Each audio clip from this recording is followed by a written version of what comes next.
రాష్ట్రంలో అక్రమ నిర్మాణాలపై కఠినంగా వ్యవహరించేందుకు ప్రభుత్వం సిద్ధమైంది. అనుమతులు లేకుండా కట్టిన భవనాలు, అదనపు అంతస్తులు, నిబంధనలు అతిక్రమించిన లేఅవుట్లే లక్ష్యంగా ప్రభుత్వం ముందుకు వెళుతోంది.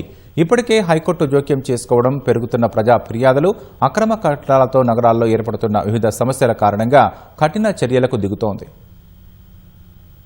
హైదరాబాద్ సహా రాష్ట్రంలోని పలు పట్టణాల్లో కూడా అక్రమ నిర్మాణాలు భారీగా పెరిగాయి. గడిచిన 5 ఏళ్లలో అక్రమ నిర్మాణాలకు సంబంధించి హైకోర్టులో దాదాపు 2.5 లక్షల రిట్ పిటిషన్లు ఉన్నట్లు అధికారులు అంచనా వేస్తున్నారంటే సమస్య ఎంత తీవ్రంగా ఉందో అర్థమవుతోంది. 2024లో జీహెచ్ఎంసీ 1500కు పైగా అక్రమ నిర్మాణాలను గుర్తించి వాటిలో 1000కి పైగా కూల్చివేసింది.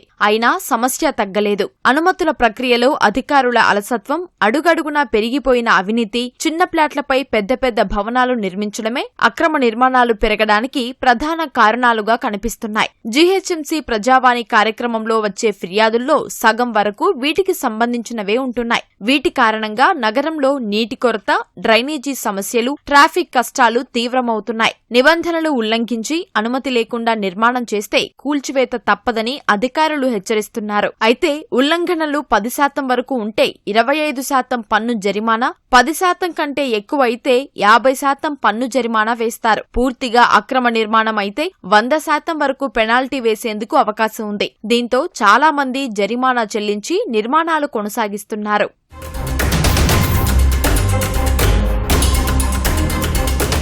ప్రభుత్వం ఆధునిక సాంకేతికత ఆధారంగా అక్రమ నిర్మాణాలను ట్రాక్ చేయాలని నిర్ణయించింది. ఆన్లైన్ పోర్టల్ ద్వారా ఫిర్యాదు నుంచి నోటీసు, సీలింగ్ సహా నిర్మాణాల కూల్చివేత వరకు పర్యవేక్షణ జరుగుతుంది. అక్రమ నిర్మాణ ఆస్తులను ఈసీలో నమోదు చేయాలని స్టాంపులు, రిజిస్ట్రేషన్ శాఖతో సమన్వయం చేస్తున్నారు. నోటీసులు పట్టించుకోకపోతే బిఎన్ఎస్ సెక్షన్ 223 కింద క్రిమినల్ కేసు నమోదుతో పాటు 400% వరకు పెనాల్టీ విధించాలని జీహెచ్ఎంసీ నిర్ణయించింది. అక్రమ నిర్మాణాలపై వేల సంఖ్యలో కేసులు కోర్టుల్లో పెండింగులో ఉన్నాయి. కొంతమంది బిల్డర్లు కోర్టు స్టేలు తెచ్చుకుని నిర్మాణాలు కొనసాగిస్తున్నారన్న విమర్శలు వెల్లువెత్తుతున్నాయి. ఇక్కడే అసలు సమస్య ఉంది. అధికారుల వైఫల్యంపై న్యాయస్థానం తీవ్రంగా స్పందించింది. నోటీసులు ఇచ్చినా అక్రమ నిర్మాణాలు యథేచ్ఛగా కొనసాగుతున్నాయని, అధికారులు కళ్లు మూసుకుని ఉన్నారా లేక ఉద్దేశపూర్వకంగా జాప్యం చేస్తున్నారా అని నేరుగా నిలదీసింది. పునాది తవ్వే దశలోనే ఫిర్యాదు వచ్చినా పలు అంతస్తులు పూర్తయిన తర్వాత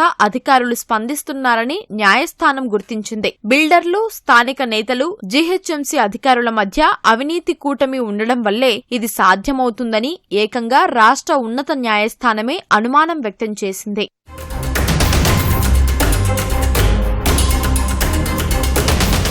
2025-26 కాలంలో జీహెచ్ఎంసీ అధికారులపై అవినీతి నిరోధక శాఖ విస్తృతంగా దాడులు, సోదాలు నిర్వహించింది. అందులో Kukatpally zone superintendent engineer Chinnareddy 15 లక్షల లంచం తీసుకుంటూ 2026 ఫిబ్రవరిలో పట్టుపడ్డారు. Kapra circle AEE 1,20,000, Golnaka AEE 15,000, Secunderabad assistant city planner 8 లక్షల లంచం తీసుకుంటూ అరెస్టయ్యారు. తనిఖీలో లంచాలు తీసుకున్నారన్న ఆరోపణలపై 27 మంది తాత్కాలిక ఇంజనీర్లను బాధ్యతల నుంచి తొలగించారు. వీరంతా గత బీఆర్ఎస్ ప్రభుత్వ హయాంలో నేషనల్ అకాడమీ ఆఫ్ కన్స్ట్రక్షన్ ద్వారా అవుట్సోర్సింగ్ పద్ధతిలో నియమితులయ్యారు. గత ప్రభుత్వ హయాంలో బీఆర్ఎస్, ఎల్ఆర్ఎస్ పేరున అక్రమ నిర్మాణాలను క్రమబద్దీకరణ చేయడంతో జరిమానాలు కట్టి తప్పించుకోవచ్చన్న ధైర్యంతో ఎక్కువ అక్రమ నిర్మాణాలు జరిగాయని నిపుణులు అంచనా వేస్తున్నారు. అయితే గత ప్రభుత్వం తీసుకున్న ఈ విధానం ఉల్లంఘనదారులకు వరమైంది. రాజీ పడే విధానాలతో నేడు ఆ సమస్య మరింత జటిలమైంది.